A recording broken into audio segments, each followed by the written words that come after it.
Welcome to Home Dad Chat, brought to you by the National At-Home Dad Network. My name is Brock, My name is Danny. and we are here to talk about life as stay-at-home dads. So sit back, relax, and enjoy the show. No, I don't want much. I even love handmade crafts made of macaroni. Come on now, you should know me. Times I might eat too much. No worry about my weight, got the dad bod rocking on me. Sketches on my feet, cargo shorts look good on me. I'm a dad, that's what I do. Hey everybody, welcome back to Home Dad Chat. Tonight is going to be a night of bourbon. I told you last week we were going to have a bourbon guest on, and I went around and tried to see like who I wanted to get, and I ended up putting a question into my local bourbon club that I'm a part of that isn't just local guys, it's guys from around the area, outside of the state, and things like that too. And I ended up getting to meet someone that I've never met before, and we got the chance to talk a little bit on the phone last night. And I think that you guys are all going to enjoy talking to Keith Moore, who is a newer stay-at-home dad as well. And man, I tell you, you're going to want to watch the video on this on YouTube, because the background that Keith has is not a virtual background. It is his true room background of all the bourbons and scotches that he has. And we're just going to have a good time. Looks like Danny and Keith are going to enjoy a cigar, and I'm going to definitely enjoy me some of the bourbons that I have. But Keith, welcome to the show. How are you, man? Thanks, brother. Appreciate it. I'm doing well tonight. Just sitting here enjoying some bourbon and cigar, like you mentioned already. What I'm enjoying, because I know everybody, when I watch people enjoying bourbon and cigars, I like to know what they're enjoying. So tonight, I'm enjoying an Arturo Fuente Hemingway signature. It's fantastic. It's one of my favorites. It's the Maduro wrapper, which is a little bit harder to find right now, but the flavor that comes out of this thing is fantastic. So for bourbon, of course, I'm drinking out of my Sacred Sippers Glencairn glass, but I'm enjoying a local favorite, John J. Bowman single barrel. It's among my favorites. It's got a very your normal vanilla, honey,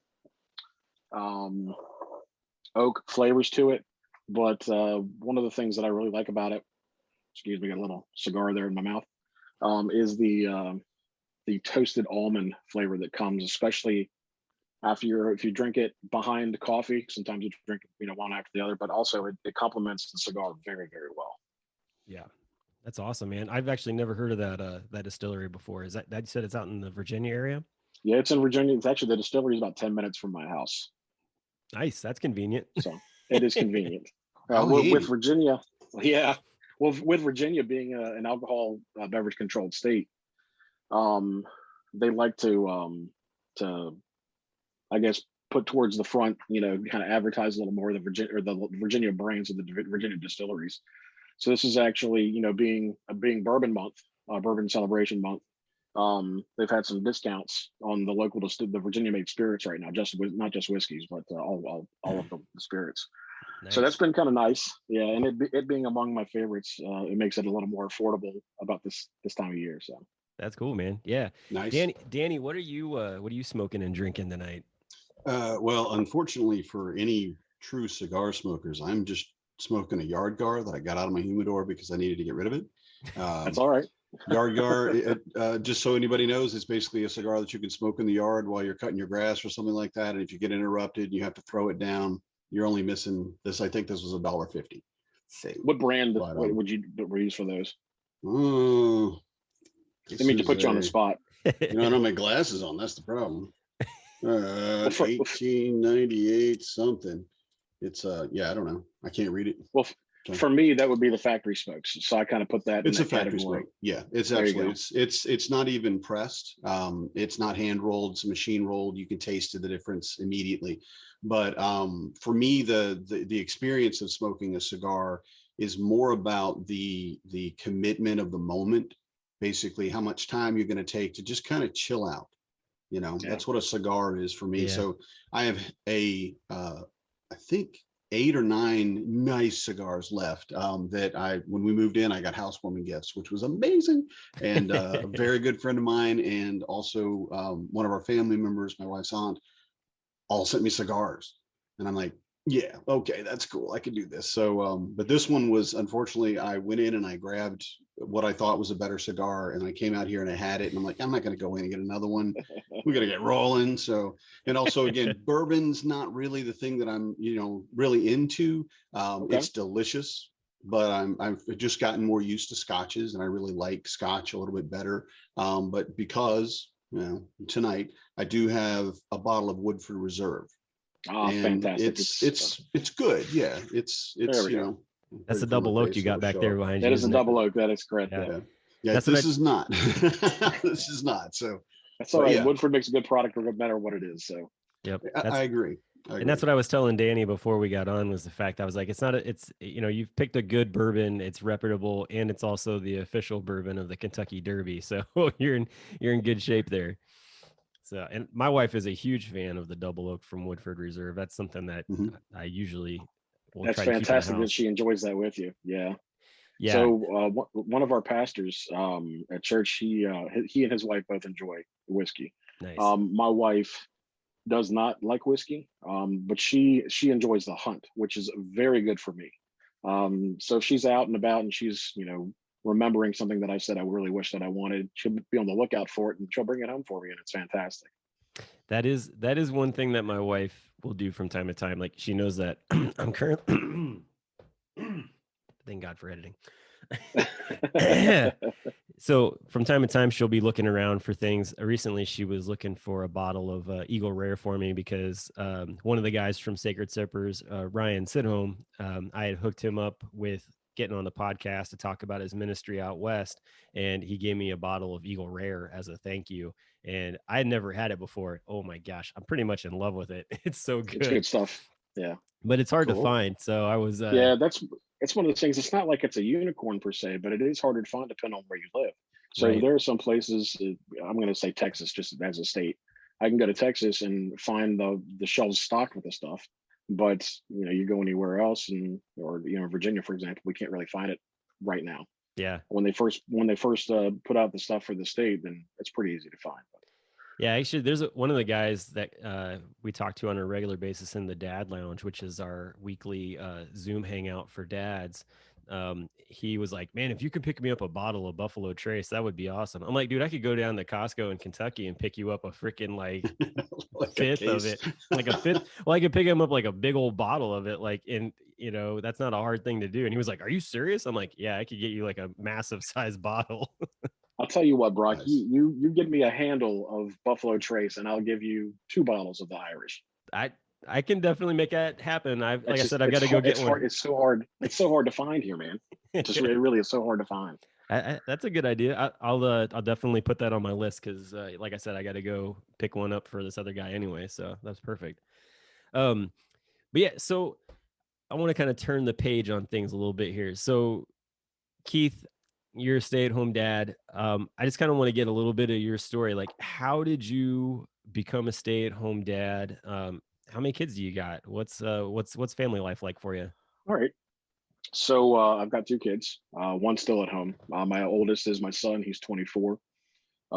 He is working and living down in Mississippi. I miss him every day, but of course, they grow up and they leave. Yep. My daughter, who is 16, she's still at home, obviously. And she's homeschooled. I'm a homeschool dad instead of just being a stay-at-home dad, because I know not every stay-at-home dad does homeschool. Yep. I'm not getting too much into the weeds, but there's a lot of things in the way society was turning that I really didn't want my daughter to be exposed to. So that's the decision we chose to go, or that's the direction we chose to go. Yeah. And of course, I don't do all the homeschooling, just because there's other people that I know are better at teaching certain subjects. So she's part of a homeschool co-op, which has been fantastic. The people are fantastic. The kids are great. Of course, it's a group of kids we have from a church, because it's held at a church. But yeah, that's pretty much that. So being a stay-at-home dad, I've only been about 5 years now. About 5 years ago, I was a career firefighter paramedic, a federal firefighter paramedic at Quantico, and simple injury. Not getting into the weeds as to what happened, because it's not that exciting, to be honest with you. I got hurt at work. It didn't heal on its own, so about 6 months later, I had to have surgery. as a result of that surgery, I developed a systemic neurologic illness, disease. We'll call it complex regional pain syndrome. Puts me in pain all day, every day. Some days are better than others, but there's no cure. There's kind of like a remission type thing you can go into, but that's not really a guaranteed thing for everybody. So I was medically retired for that, and wanted to figure out what to do with my life from this point forward. And a lot of that time so far as spent has been in trying to figure out recovery and how to get back to some sort of normalcy, which I really still haven't figured out, if I'm being quite honest. But taking seminary classes, homeschooling my daughter, trying to be a good husband to my wife, having 2 dogs, to keep me company during the day is a lot of fun too. But so it's funny because of my schedule, when I was working at at least a 72-hour week schedule. So really, with my wife working an hour and a half, 2 hours away from home, that time for having dogs, which I love, was not really there. So I said, once I retire, and this was before my illness, I said, now once I retire, there's 2 things I'm going to get. I'm going to get a dog, and I'm going to grow my beard. And I have them both now. Lovely, supportive family. And I tell you what, my wife is my rock. And I don't know that any man could be a stay-at-home dad without a loving, and not only loving, but understanding and supportive wife. Amen to and that. of course, my view on marriage is 100% biblical, which wasn't always the case because I wasn't always a believer. But when I think about how we're supposed to view our family, one of the things that I wrote that kind of popped up on my Facebook memory today, ironically, of all the times right before that I was getting on your podcast, I was like, I got to mention this. It said, men, we are called to leave our wives and children sacrificially. According to Scripture, a married man is the head of his family, but the fool refuses the counsel of his wife. Husbands are commanded to love their wives as Christ loves the church, which is an impossible task since his love is perfect. But with the Spirit of God, we can be steadfast in our pursuit. So I think that's one of the things that's important to recognize is we as men, even though we are stay-at-home dads, we're still the leaders of our family. For those that prescribe to a biblical, viewpoint. It's hard to balance for somebody who doesn't have humility, both as a wife and as a husband. Yeah. So I think that's something that has really kind of resonated and strengthened me through this ordeal. Definitely. Yeah. We've talked about what it looks like to lead your family on podcasts before, and just, how that plays out and the partnership, with your spouse and that kind of thing. So yeah, totally can resonate with that. It's kind of funny. Like, so, you talk about how it is such an interesting balance of leading and what that looks like for your families. We had a missionary from Nigeria here at the house a couple of years ago, before COVID, and his mind was completely blown away by the fact that I was a stay-at-home dad, and also was like still looked at as the leader of the house, even though like I was not bringing home the paycheck and all that kind of stuff. And it took an evening where we sat down and I just let him ask questions because he was so curious. And at his he was here for a week actually for a class that we put on at our church, and at the end they do like an exit interview asking them different questions, and he said that he was like, my mind is completely open to the fact that husbands, that fathers can actually be at home, take care of the kids, and also lead in a biblical fashion with their family and stuff. And he was really like, he's like, the way that Brock and Corey like do family is unlike anything I've ever heard of before. And I was just like, I'll take that compliment. I really will. Because it takes a strong family unit to be able to do that. It's right. You have to have the willingness and the cooperation of the kids too, because it's different for them. Oh yeah, definitely, for sure. So yeah, well, thanks for sharing about your family. That's awesome to hear, like there's the setup and what you're doing. While you were talking too, and I was listening, the one thing I forgot to tell you is what I'm drinking tonight. You guys are sharing. I'm like, man, I never got to tell you what I'm drinking tonight.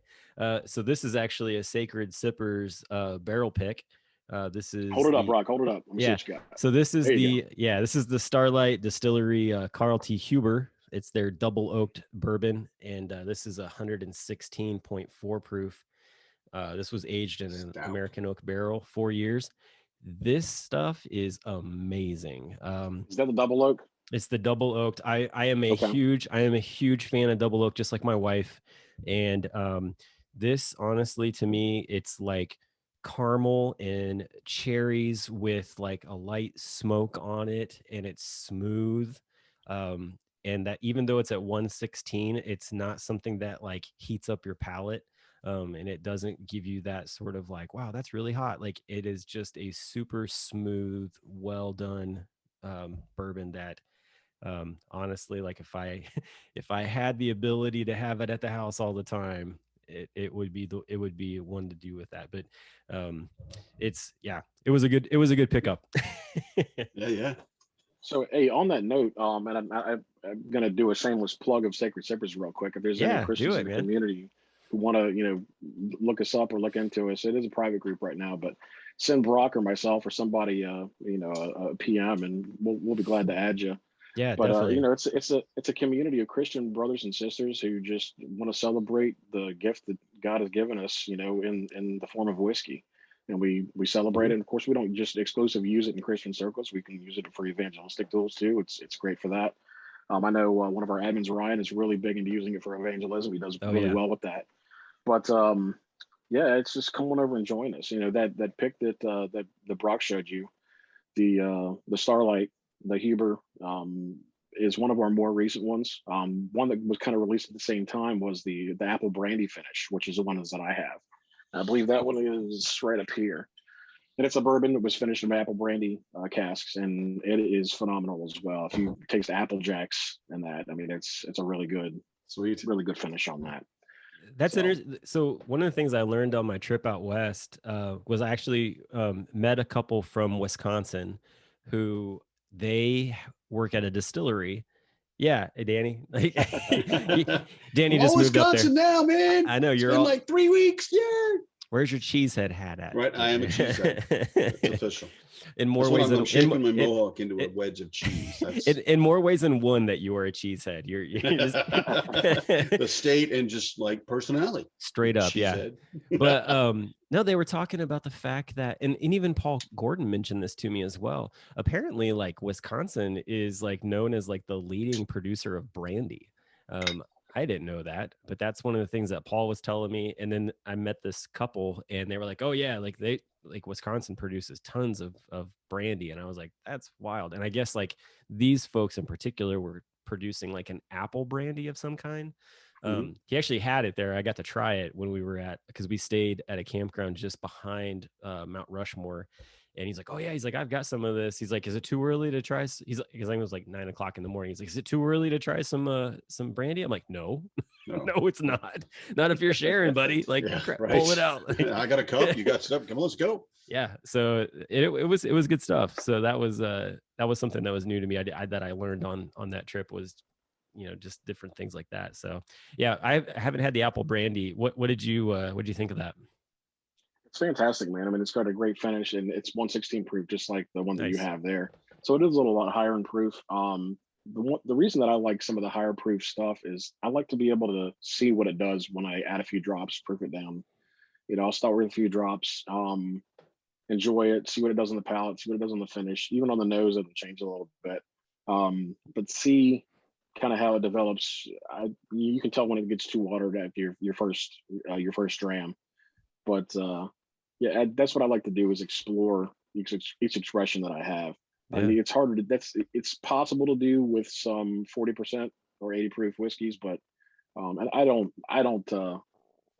say that, if you're not really drinking whiskey if it's not 40 or it's not over 40%, because there are those guys that are out there. But but like some of the guys in the whiskey tribe on another YouTube channel, like to say is, enjoy whiskey, but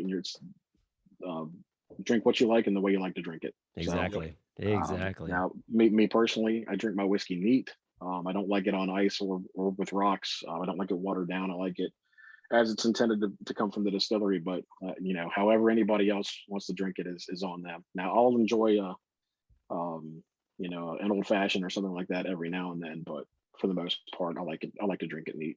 Yeah, definitely. Well, Danny and I, so one of the other things why I wanted to bring you on here was because Danny and I are going to be driving a couple of a couple of van loads of stay-at-home dads to the Bourbon Trail for the Home Dad Con, sort of like extracurricular event, like before that convention goes on. And I know that's not something that you know a lot about because I like wish I we could join you. trust me, I would love for you to join us, honestly. Like I know that it's such a short notice on things, but yeah, it was like one of those things where it's like, hey, did you know about this? And you're like, no. And I'm like, oh, okay, we Well, it's like shoot. before we talked, I didn't even talk about the national, at home dad network. I'd never heard of it, Right. and it's been around for quite a long time. Yeah, it has. It has. And then, and like I said, like, so Danny and I are going to be taking a couple of van loads of guys down and doing the tour. And it's so difficult now, especially with COVID and the different like things that are going on. Like only so many people can get into the distilleries, which is Yeah, it's difficult. unfortunate. And like for instance, I was really hoping to get the guys in for a tour at Buffalo Trace, but that's not going to happen because they filled up immediately. But we're going to stop at the gift shop and at least give guys a chance to maybe grab up some of the bottles that they put out on a daily It's a good basis. idea.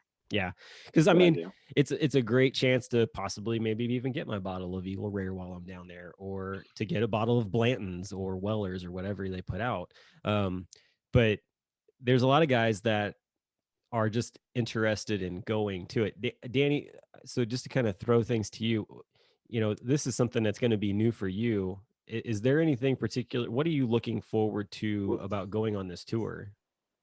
Well, I will say first off, for me personally, I've always been the kind of guy that when everybody else was partying, I was the guy that kind of stood back. I never really drank, so I kind of just watched everybody and made sure everybody was safe. So for this, you and I are driving, so it's kind of that situation. And I'm really looking forward to this. Is just dorky of me, but I want to take these guys and have them and just have a fantastic time at all these distilleries and have them try all of these things that they've never even heard of, maybe for them to pick up the ones that they're really interested in, like you said, to get that one bottle that you've really been looking for, that I think you call it a unicorn. Yeah. So you're looking for that, or one of the dusties, you're looking for those things that just really you don't have an opportunity to get. And above and beyond that, just the fact that you're going to have, it's what, 10 guys plus the driver in each van. Is that what it is?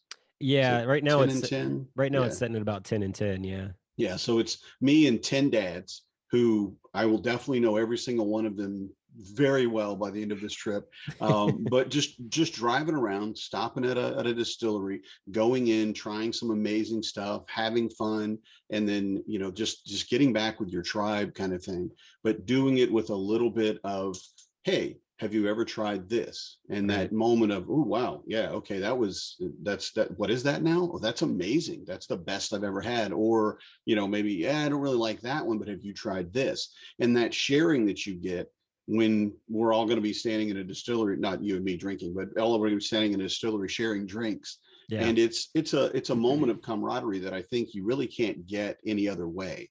It's just a moment of maturity and dadness, in my opinion. It's like, what do dads do? Well, we're gonna, beer. Nah, we're good. You can have a beer trade. That's fine. We're gonna go bourbon. How about we go bourbon? Because look where we are. Yeah.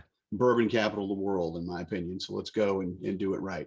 Definitely. So I'm really looking forward to seeing how the guys interact and just kind of leading them in and seeing who I have to carry off the van at the end of the day. Yeah. Try to get people. Hey, no, that's 27. You need to back off, man. Yeah, definitely keeping an eye that. Yeah, for sure. Just taking care of them and letting them have a good time. I was able to secure at least one full like tour and tasting at a distillery that's a much smaller, unknown place called Three Brothers Farm Distillery, which it seems like there's quite a few people in the TikTok community. Like there's an amazing bourbon TikTok community that I got to be a part of here recently. They helped me get to like 1,000 followers and actually just keeps climbing in that, but which gives you like the ability to go live and stuff. Oh, but cool. that community itself has done some amazing things for people in that group. And I have to give them a shout out because honestly, there was a family recently who they lost a loved one to COVID. Oh, wow. And while he was in the hospital, the community came together one night.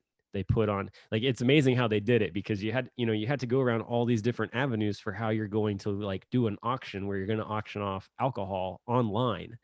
and Mm. they did this massive auction, and they raised over $50,000 for this family that Oh, was going through this that's traumatic awesome. situation. And it was like, I think about a week or two ago that it was announced that unfortunately, like, COVID took his life.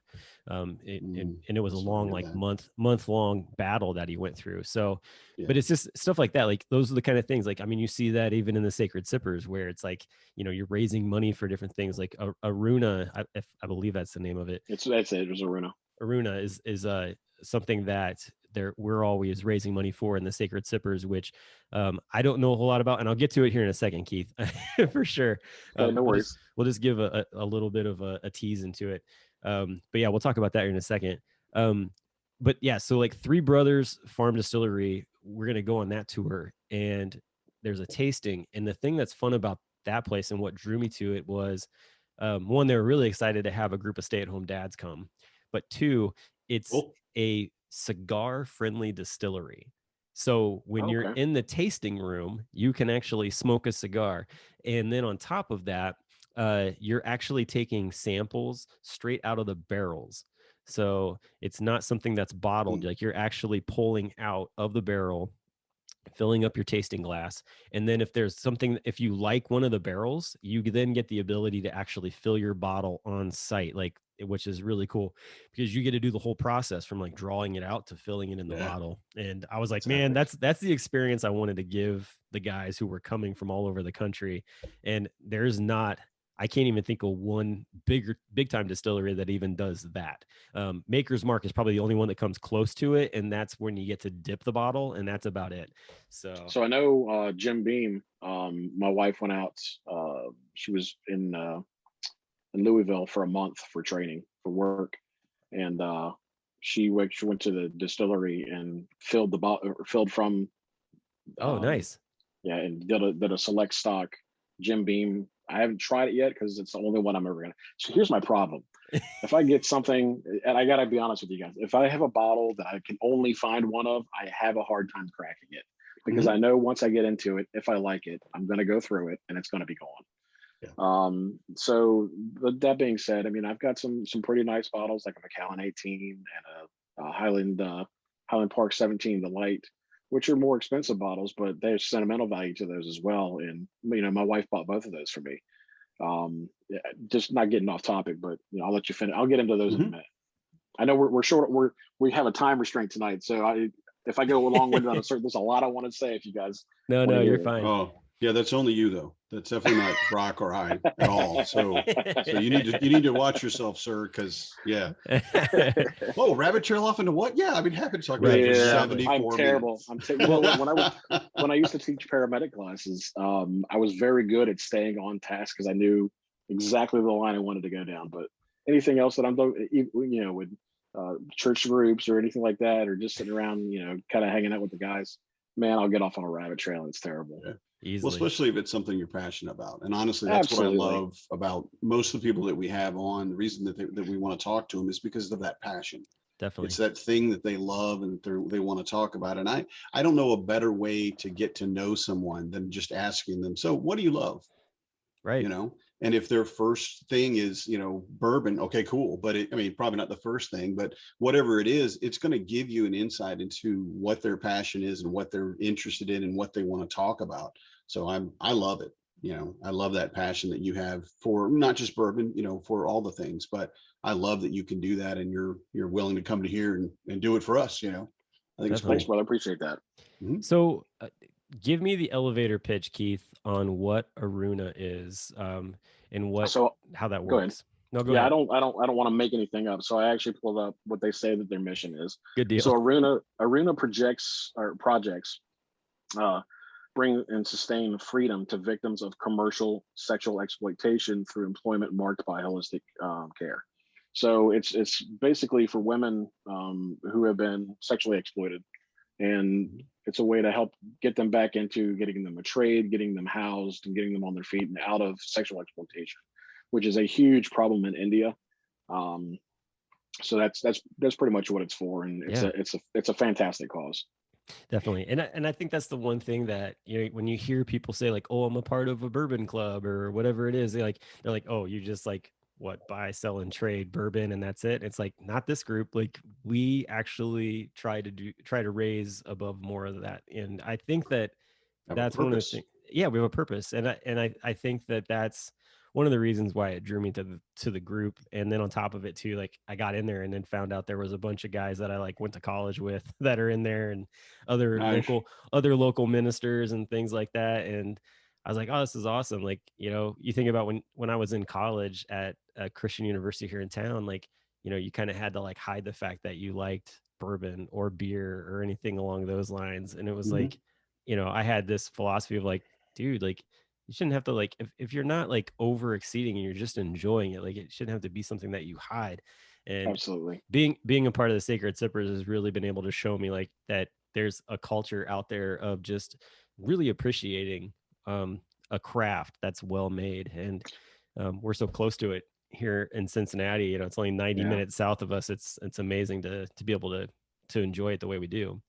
Well, I'm glad you brought that up, Rock, because it's one of those things that if people talk about, just drinking straight anything that's liquor based, they usually equate that with drunkenness. Of course, as Christians, we're against drunkenness.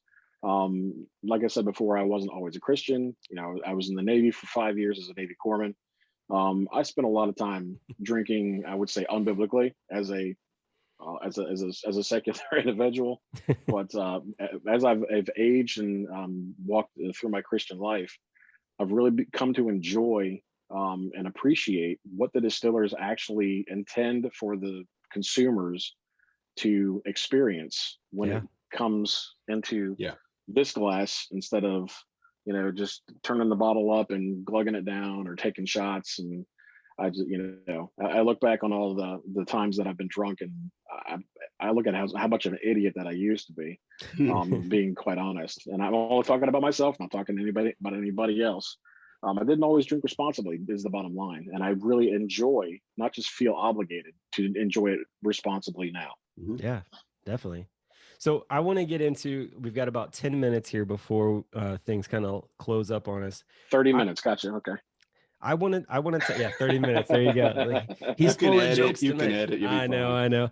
So here's what I want to know though, because I feel like this is a conversation that always sort of happens when you get guys around or whatever. And I'm curious, because especially with you, with your collection, what are like, what's your daily drinker? Like, what's the one where you're like, this is the one I don't have any problem like pulling this open because I know I can get it freely, but I love it.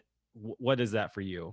I got to be honest with you. My daily drinker I've selected because I think it's the best bang for your buck.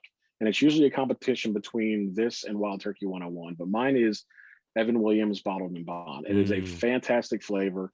It's nutty. It's got that corn dust flavor to it. It's just got that great mouthfeel. It's got that long finish that I'm looking for, because it's 100 proof. Everything Bottled and Bond is at least 100. Is 100 proof. Yep. So that would be what I call daily drinker, even though I don't necessarily drink daily. Sure. Yeah, definitely. I get that too.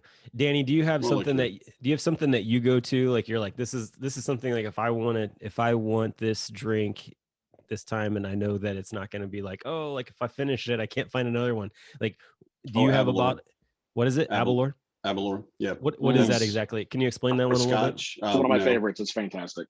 No, I can't explain it too much. I know that I like it, and sorry, man. But I'm gonna have to find it now. It's a good Scotch. It's one of the 10 great Scotches, I think, or it was when I picked it up. And I generally run a cheaper bottle, but I think it's a 10-year that I've got. But I will keep that bottle for 18 months. Or longer. I mean, I don't drink often, and I don't drink with any regularity. I don't know about good, but generally, for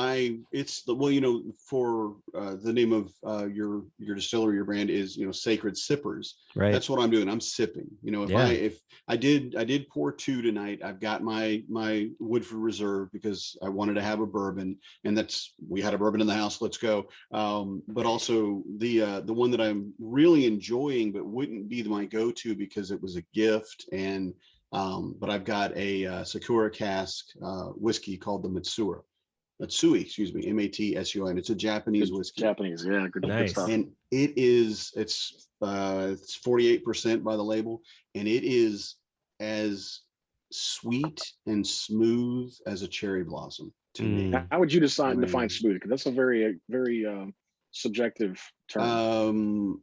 all of the warmth, but none of the fire. Okay. Does Okay. that So define the it well? lack of heat, so to speak. Yeah, it's got a good, I mean, it makes you feel, you do get a little warm, you know, but it doesn't have that, whoa, okay, that was good, but it burned me, you know, like drinking a Coke straight out of the can and your eyes all water, that kind of burn. It doesn't have that, which a lot of them do. And I, you know, and I will look for that in some of them.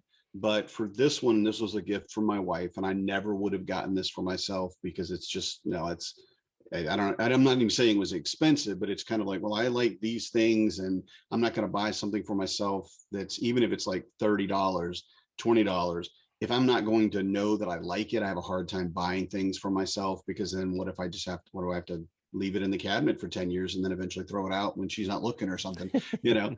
But with this one, she bought it for me and I have enjoyed every bit of it. It's got the same smoothness too on my palate that mead has. And if you've had mead, it's an incredibly sweet, I mean, just a very, I mean, it's made of honey. So Yeah. it's just a much sweeter taste. And the Matsui doesn't have that sweetness, but it has that almost cloying, you know, like the smell of cherry blossoms for me. You know, you get Yeah. that, and it's just going to stick with you. And that's what I like about the Matsui. Well, But Aberlour is my go-to. Well, we'll tell you that little bit of heat in the back of your throat, we like to call that the Kentucky hug. That's what that's known as. So you probably hear that too when you're on the trail. So that's one of the things they talk about. But yeah, nice. For me, my go-to is, and this is one that I just found a while back, and the price point on it is always like on spot for me. It's Old Granddad 101. Like that is such a delicious, just smooth, like, I don't know. For me, like if there's something where like I just want to pour a nice bourbon, sip on it, and just relax and chill out for the night, like that's typically what I go for. I haven't had it in the house for a while, but it's one I can also get to in a fairly large bottle at like the local liquor store in Kentucky, and just have it around the house for a good period of time. I'll tell you that old Granddad 114 is pretty good too. If you haven't had that, I would give that a pull. That's my next on the list of things to try from them for sure. So I know that the Party Source has it because that's where I got. Oh yeah, yeah. That's not too far from where we're staying at too for Home Dad Con. So I've got a lot of guys I've been talking to about that. So that's sort of like my go-to. I would say currently right now, one of my favorites that I've been enjoying, it was one that my brother-in-law gave me when we were out on the trip. I didn't try it yet, but it was this small batch one, 1792. And honestly, like I couldn't believe how smooth this was. And my wife and I pretty much fell in love with it. And I feel like it's one that's going to probably be a staple in the house for quite a while. Nice. That shows the subjectivity of what people like in certain bourbon. Because I mean, it's a very popular bourbon. I've heard it's very good. It's just not one that I prefer, just because it doesn't hit my palate well. Sure. And the nose is great. But it's not something that's resonated well with me, and I have a hard time sticking around with something that doesn't truly resonate with me. So. Well, and that's the thing with bourbon. I mean, like everybody's palate's going to be different too. I mean, depending on what you've eaten that night, or just, you know, all those different things, like it's going to hit your palate different. It's always fun too to like watch people like try different bourbons. It's like, and how they drink it, like, because there is a specific way in which like you can kind of get a better idea, I feel like, on the feel, like as far as like holding it in your mouth and kind of getting it around and touching your, you know, the insides of your cheeks and stuff to be able to get that full feel on it before you actually swallow it. Some people do what they call the Kentucky Chew, which I've never been a big fan of. Because it kind of overpowers with the ethanol on the palate, and I don't appreciate that too much. But what I look for more is how does it? The Kentucky Chew is kind of when you take a small sip and you kind of just really basically just chew it around your mouth. You take a sip and just to kind of get it all over the place. But I think that kind of coats the entire mouth a little too much for me. I like to see what it does immediately on the palate, like with a hot sip of coffee, and then establish what it does on the finish. I really like a good finishing bourbon or scotch. And typically you have a longer finish with stuff that's more heavy in the oil, stuff that might be unfiltered or non-chill filtered. Yeah. I tend to, when I drink, when I take a drink of bourbon, I almost like with my tongue, I'll split it so that it runs down both sides of my cheeks. and then kind of comes back like up towards my tongue a little bit, and then like so like I get that sort of full deal. It's not really a chew, but it's just a way to coat and then swallow it, and then you have that like lasting taste that while you're talking and stuff, like you still are, have it there, enjoying it. So like that kind of carries on that sipping formation for the day. Brock, one of the things that I wanted to mention, and I'm not trying to mess up your format of your time here, of course, but no, you're good, man. Go. How does your kids, I'm not sure how old both your guys' kids are. I know we talked about it, Brock, but I can't really remember. I'm sorry for that. Mine are 5 and 8. 5 and 8, right? And how about you, Danny? 7, 8, 12, and 15. Okay, so maybe the 15-year-old and possibly the 12 really kind of focus and see you drinking, and know really what it is. How do your kids view you drinking alcohol, and how do you deal with them talking to them? That's a good question. We know I wanted to answer this. I'm sorry, Brock. No, go for it. No, you're not interrupting me. I was just saying it's a good question. Go for it, Danny. Okay, all right, sorry. But well, for me, I'm much more open about alcohol and tobacco as well, nicotine, all these things. And I am not in any way keeping anything of what I am away from my kids. But since they've grown up with it, like I've smoked cigars for at least 20 years, I guess, and have had scotch and cognac and whiskey and all those things. And my wife likes beer, right? So we have these things around the house, and they're not a mystery, and they're not a let's put that in the cabinet. Well, we do put it in a cabinet where nobody can see it, but we're not like locking it away or anything like that to keep it from the kids. And it's just like I'm a stay-at-home dad, and my wife is the breadwinner, and for them that's just normal. There's no, oddity about it. They don't think, well, that's weird that you're staying home, because they had their whole life doing it, right? The same way with scotch, or any alcohol, really. My kids know what it is. Even my 15-year-old, I've told him, look, if you go into high school, before you're 21, and you're in college even, and you have kids that want you to try beer or alcohol or anything like that, and you get curious, come sit down with me. And you want to try a beer, I will let you have a beer right in front of me, and you will stay in front of me, and I won't force you to drink the whole thing, but I think I think I should, but the exposure's there if they want it. And the reason I do that is because a long time ago about parenting, someone gave an illustration of a child as being a spring that will always grow stronger, right? So you can hold a spring, but it's constantly getting stronger and stronger and stronger. And eventually it's going to pop out. So your mindset for me as a parent is to slowly release it, to let that spring, it's going to go no matter what you do. So trying to hold it is just going to make that when it goes, it's going to go far, as opposed to a spring that you're slowly giving, more and more responsibilities to, let's say for a child, where whatever they're doing, including if they end up wanting to drink or want to smoke cigars, yeah, okay, that's going to happen.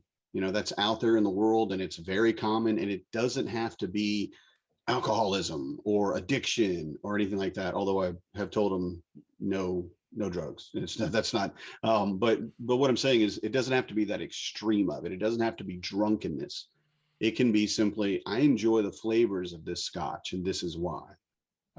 I've let all of my kids try scotch. They all hate it. And I hope that they will always hate it. I've told each of them, because they look at my cigar and they get curious. I'm like, do you want to take a pull on this? It's terrible. It's awful, but yeah. And you will throw up, but do you want to do this? And none of them have done it really. So for me, the exposure is just kind of, this is what we do. It's as simple as cutting the grass, It's just a part of what I do as a dad and what we do. I said we do as a family, but what we have in our environment, and it's nothing crazy or way out there or anything like that for us, simply because it's a common thing, I like that response. Would you like to hear mine?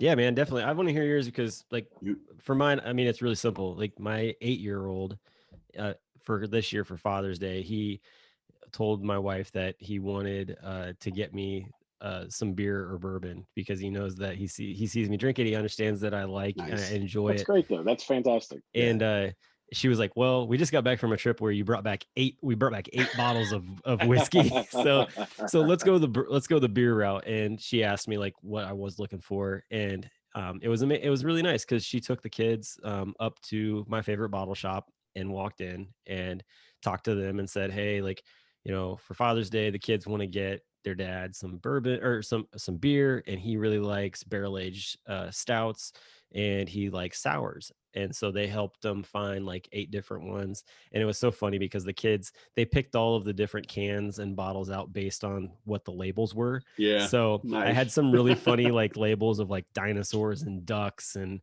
just in like panthers and all kinds of different goofy things. But they were and unicorn farts too, by the way.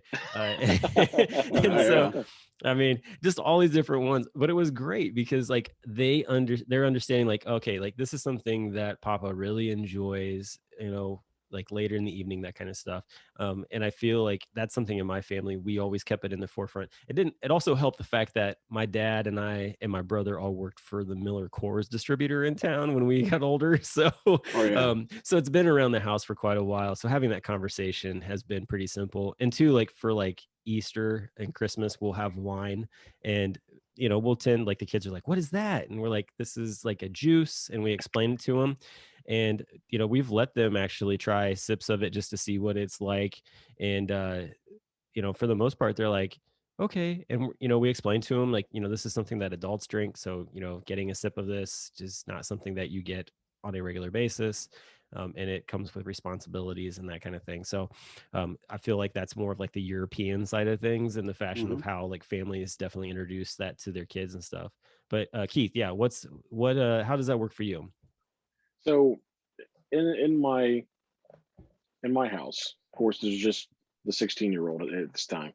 But my son does enjoy cigars. He does enjoy whiskeys, but he didn't really know how to enjoy, walk through the steps of tasting and nosing a whiskey until about a year ago, when my son and my daughter and my wife all went down there for Thanksgiving to Mississippi. And we walked through it. I mean, I walked through it with him. I walked through it with my daughter. Now, my daughter's a little unique because she's still at home and she still has the experience of being with me every day. Whenever I do a fresh crack on a new bottle, she gets the first sip, and it's just the sip, and that's all she gets. It's because I want her to know how to nose. She was looking for the things like the certain notes to pick up in a whiskey, and she on the sip she gets the palate, and she also gets the finish. She knows how to nose it with her mouth open, so it gives you a different profile. You don't get all that ethanol heavy, but it's also taught her. And I asked her before we got on tonight, tell me what it's like from your perspective to do this, because I want to know what she's thinking and how she's thinking it. And she says it's taught me to enjoy it responsibly. Yes. She's taught me that she said it's taught me that I don't have to go to a party and drink and get drunk in order to have a good time. I can, hang out with friends when I'm of age and pour a small dram of whiskey and enjoy the night without getting drunk. It doesn't have to be that. And to be quite honest, the distillers would tell you it wasn't intended for that. Bingo. I don't drink rot. A lot of people would call rot gut, and if that's what you enjoy, man, hey, rock on with it. But I'd like to stay middle of the road, kind of mid-range to high range stuff, which also keeps me in check a little bit financially because stuff's not cheap. Especially when you talk about import taxes and all that kind of stuff. With Scotch, they tend to be a little more expensive, but it also gives her the ability to find out what she likes. So when she turns 21, she and I can, at home if we want to, or going out to someplace that she wants to go to, and enjoy it responsibly. And I don't have to worry about holding her hair back in the toilet at the middle of the night because she overindulged. That's what I don't want that for my daughter. I can't imagine anybody wants that for their kids. Even my son being 24 years old, he told me, he's a grown man. He's on his own now, but he's still my kid. And for him to tell me that, I'm glad that you taught me how to appreciate whiskey meant a lot to me, and a little bit, not getting into too much of my testimony here, because I know that's not really what the format of the show is, but The only reason that I'm a Christian is because of my son. You know, I was an agnostic for the majority of my life, and I spent a lot of years trying to talk him out of what he knew to be true in Christ. So about age 18 or 17, I'm sorry, he was still, you know, praying for me, and in his youth group, he prayed for me one week. The following week, and I didn't know this ahead of time, you know, I came to Christ. But I attribute a lot of my salvation, my conversion. Of course, it was all from God, but he used my son as a tool to be a fisher of men, to bring his son to Christ. So that was huge. And the fact now that my son said that God used him to bring me to Christ, but now he's using me to teach him theology, and that means more than I can express now. I mean, it's just, there's nothing better in my life than to hear that from both my son and my daughter, that I'm a huge spiritual influence. You talk about pressure too. Yeah, that's a lot of pressure. That's a lot of pressure. But yeah, so there's that. So my daughter she can tell you what my favorite whiskeys are. She can teach an adult who's never drank whiskey how to nose, how to taste. And she's 16. She's almost 17. But you know, I love that she can appreciate that without the stigma that's attached to it. Yeah, exactly. That's awesome, man. No, definitely. Thanks for sharing that. Cause I think that's one thing that a lot of parents in general just are like, okay, what does that look like to, you know, talk to your kids about alcohol, and, you know, well, and, you know, a lot of that's what we model too. And that's a big part of it. Sure. What do you model with your kids? Yeah. Whether you're a stay-at-home dad or a working dad, it's what you model. Agreed. Yeah, very much so. I agree with that. And on that note, Brock, you know, because we talked about Danny said that your kids don't like either. My daughter loves the smell of cigars. She wants cigars when she's old enough to try those, and she wants to drink whiskey. So I'm very blessed on both counts. I was going to say that's where I wish my kids would kind of go, but I kind of wish they wouldn't, because I'd have to share. You know? Yeah, right. It's like all of my snacks, all of my foods, all of my kids get that. I don't get to eat anything for myself, but a cigar, that's all Dad. You know, although my wife will show up. You know what? That's one of my favorite things, whether it be hanging out with the guys or hanging out with my daughter or my son. I love to share with them the things that I'm passionate about and see them have that passion about it as well. Yeah. I love to give other people whiskey. I love to give other people cigars and see them, especially if they're brand new, man, bringing them into the fold and just kind of opening them up to it. Open them up to it. That's quite a legacy to leave for sure. Definitely. That's a thing where, like, I introduced my son to raw oysters actually on our trip this summer, and I wasn't sure how he would. I wasn't sure that he would even like them, and he took one and was just like, these are amazing, and I ended up having to share my baker's dozen with him because he was all about them. See what you started, man. I know. Well, right? And I'll tell you, you talk about leaving a legacy. I mean, you can't really see it very well, but it's actually right here, all the way in the back in the wooden box. Your Bookers. It's well, the Booker's is up top. That is one of my favorites. You got a different one back here? Yeah, well, down here, this is a Scotch. This is a Highland Park 17 Delight. Okay. And it's not a cheap bottle. My wife bought it for me a few Father's Days ago, and I've sworn that the only times that I will drink it is on or around Father's Day when I can see my kids and they can enjoy it with me. There you go. So that bottle should last me a while because I don't get to see my daughter or my son very often. Yeah. But that should last into. Are you looking to adopt anytime? I know this like 52-year-old kid, and he's a lot of fun, man. I got to tell you, he'll mow your lawn. I'll tell you what, brother. If I ever see you around Father's Day and you can enjoy it with my kids, we'll enjoy it together. There you go. I appreciate that. You're very kind. So one last question I got for you, Keith. I'm curious, and I know Danny's not going to be able to answer this because he's not into the bourbon scene the way you and I are in a way. But do you have an infinity bottle? You know, it's a funny question because I've had a bottle that I want to use for an infinity bottle for a couple of years now, but I haven't gotten around to actually making it yet. So yeah, I do have the intent of doing it. It's a fantastic idea. I've heard from people that say that they turn out terribly, and I hate it. And I think that a lot of people that say that have mixed smoky scotches with unless that's all you like is really smoky scotches, which there are people out there, and I enjoy smoky and sweet scotches, so I'm not particularly one or the other. But I think that the only advice that I can offer with that is excuse me, is if you were going to make an infinity bottle and you don't want it to taste like smoke, don't add anything smoky to it. If you want to do a smoky infinity bottle with a scotch, You want to do a regular infinity bottle of bourbon and or scotch combined, great, but don't mix the two. Don't mix peated and unpeated whiskeys.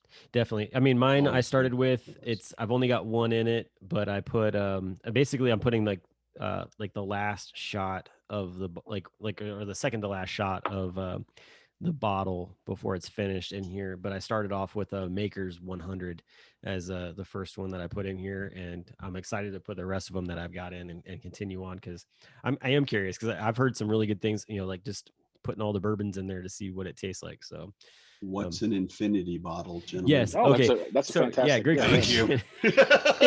Sorry to interrupt, but I'm like, okay, we're out of time, and no one's going to know what an infinity bottle is except for our bourbon connoisseurs. So, right. Go ahead, Keith. Tell them what it is. So an infinity bottle basically it's a compilation of different bourbons and or scotches, depending on how you want to do it. So different whiskeys, we'll say, that you like, that you've put maybe an ounce or a half ounce or 2 ounces, whatever you like, into a bottle. You can reuse a bottle that you like the shape of it, or, it's pretty. I bought one that I think looks nice for that. That's a good one right there. I'm reusing my gold. Yeah, my Blanton's gold. Fantastic. But what it does is, once you fill it up or even get halfway or whatever, then you can start enjoying it. It's recommended you want to let it sit for a while to kind of let those flavors meld together, but you don't want to let it get completely empty. So it's also kind of a legacy thing too. So over time, as you pour it and drink it and enjoy it with friends or family, you want to keep adding to it. So there's always going to be a little bit of you and what you've drank and what you've enjoyed over your previous years. The purpose of it is not to empty it. It's to keep the tradition going of flavors that you've enjoyed, and see how they kind of meld together and see how it comes together. Yeah. But in short, it is a bottle of multiple whiskeys that have, over a period of time, that keeps changing. Yep. It's a really cool blending in a way, is how it comes down to. So yeah. Well, man, we could definitely continue this conversation on for sure. This might be one of those episodes, Brock, that you just want to let it go a little longer. Yeah. Well, I mean, I think it's one where, honestly, like, we're just going to have you back on again, Keith, is what it's going to come down to. Yeah, I'm good with that too. We get guests on from time to time. We're just going to need to bring them back. Like, for instance, you're talking cigars. It might be something where, like, we bring Sergio and you back at the same time, and we just have a good old time. Yeah. And that, because Sergio... I enjoy pipes as well, so I mean, we can go that route too. Yes. My wife just bought me a brand new pipe, and I have to get tobacco for it so that I can take it with me on my camping trip this weekend. What kind of pipe is it, if you mind me asking? I don't know right offhand, honestly. Sorry. I'll have to send you a picture of it and tell you about it. Oh man, I've got a beautiful Chacombe Atlas Blue I got to show you next time I'm on. Cool. But yeah, so like, that's what I'm saying. Like, we'll have to have you back for like a night where we talk cigars again. After the bourbon tour. Yeah. Once we've had that opportunity to go, and we both, you've already got the experience in a lot of this, Brock, but I don't. Yeah. That's one of the things I'm excited for you, Danny. I'm excited for you to learn and explore bourbons from this point forward. Because I started out as a strictly Scotch guy. Most of what I've got, I should say, I almost said something incorrect. Most of what I got now is bourbon, but it's only because it's so readily available, and it's a stateside thing. But the entirety of my first whiskey collection was all Scotch. But once I worked my way into bourbons, man, I love them both. They're very different and very unique, and you're going to find that out. You're going to find that bourbons are much sweeter, which is not for everybody's liking. Now you have to understand too that bourbons are a uniquely American thing, and the reason that they age so much faster is because of the climate changes that we have. We have extreme highs, extreme cold, and extreme heat, especially if you're looking at places down in Texas. Where you'll have a 15-year-old or even a 20-year-old Scotch that it's going to be a lighter color. It's going to take longer to age, but it's not going to be as punch you in the face kind of flavors, only because of the lack of extreme climate change. There's not a lot of highs there. There's a lot of lows, but there's not a lot of highs. So as that whiskey goes in and out of the fibers of the barrel, that's when you're getting that flavor being pulled in and pushed out of the barrel. That's where you're getting a lot of those tannins that you just don't see in a lot of Scotches. What I like about the Scotches is the subtle flavors that you really have to look for sometimes. But man, they're just so delicate and just so fruitful. It's just, man, there's really not a good comparison. And I'm glad that there is not, because they're so uniquely different. Definitely. Definitely. Well, hey, Keith, thanks for coming on the show tonight and just definitely giving us quite a bit of information about bourbon. Hopefully, the folks that are listening, you guys, especially the ones that are getting ready to go on the bourbon tour, like you got either some better idea of what you're going to be experiencing, or even to be able to just have a more rounded just experience when you go on the trip. But for anybody who's like, man, bourbon, that's not something that I've tried before. I honestly like, I'll give you this challenge. Like, give it a go, honestly. And not like, not your Jim Beams and things like that. Try to grab something that's, or ask the bartender, like, hey, what's something that you would consider like a mid-shelf bourbon, or even a top shelf bourbon type of deal, and see what they put out there for that. On that, Brock, though, and make sure if you have a like an actual whiskey bar near you, take advantage of it, because your bartender, if you have a bartender at your local hole in the wall, he or she is probably not going to know a lot about it. No. But if you have a whiskey bar, they are going to know what to advise to you. If you're a new drinker, tell them you're a new drinker. If you're an experienced drinker, you tell them what you like, but tell them you want to try something new. They can give you something comparable. So that definitely is a good idea. That's a really good suggestion. I like that a lot. Well, hey, thanks again so much, Danny. Pleasure talking with you again tonight. I'm glad that you got to enjoy another cigar and hang out. I'm jealous of the fact that you guys do that, but get that. But hey, yeah, cheers, definitely. And we will be talking to you all again next week, and we're getting weeks closer to Home DadCon, so we'll all hopefully see a lot of you real soon. So you have a good night. I'm a dad, that's what I do.